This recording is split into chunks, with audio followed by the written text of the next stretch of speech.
So I think this is a really good question, a really good idea.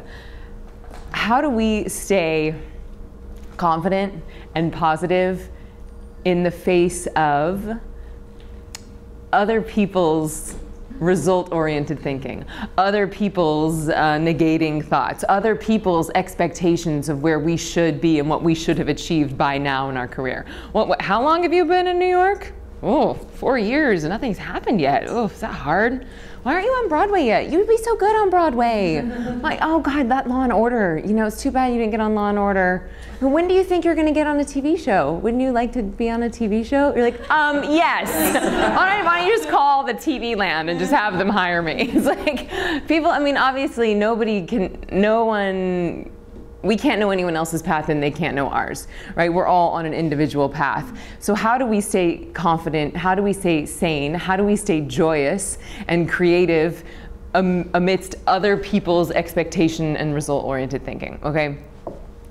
One, know that most of them are jealous, right? Like even when we're unemployed and waiting tables and auditioning all day, it's most people's fantasy to have had the cojones to move to a city and to live out your fantasy and your dream. Most people do not do that. And that is an honor and a privilege that we have. And we have to take pride in that and enjoy that.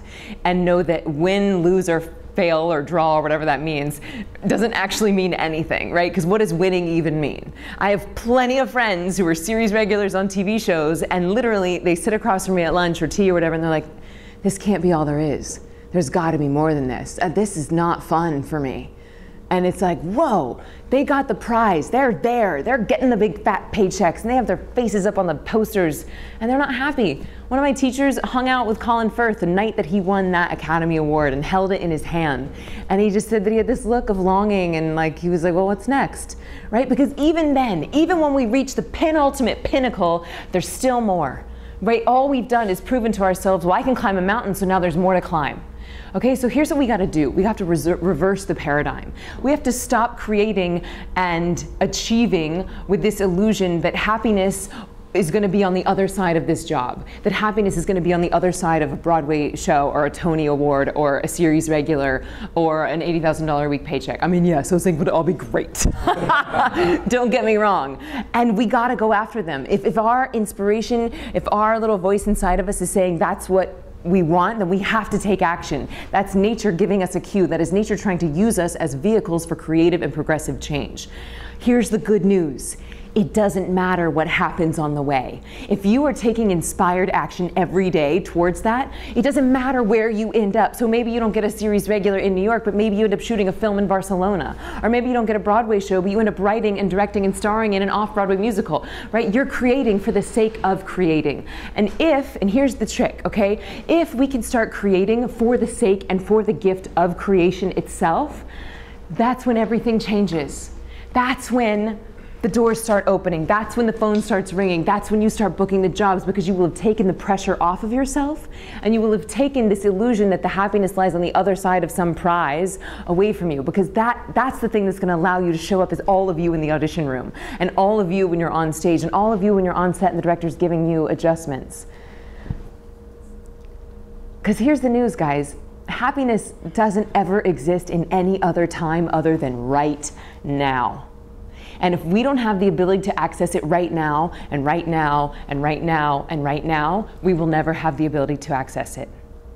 So if we're not enjoying the proverbial journey, guess what? We never arrive. So if you're waiting to be happy or waiting to be proud of yourself or waiting to feel like you deserve other people's accolades until you've arrived at some point, it will never come. So we got to practice enjoying it right now and enjoying creation for the sake of creation, because that's up to us and it's happening all the time. And it's a much more fun way to live. It takes the pressure off. It stops putting our happiness in some future-based proposition.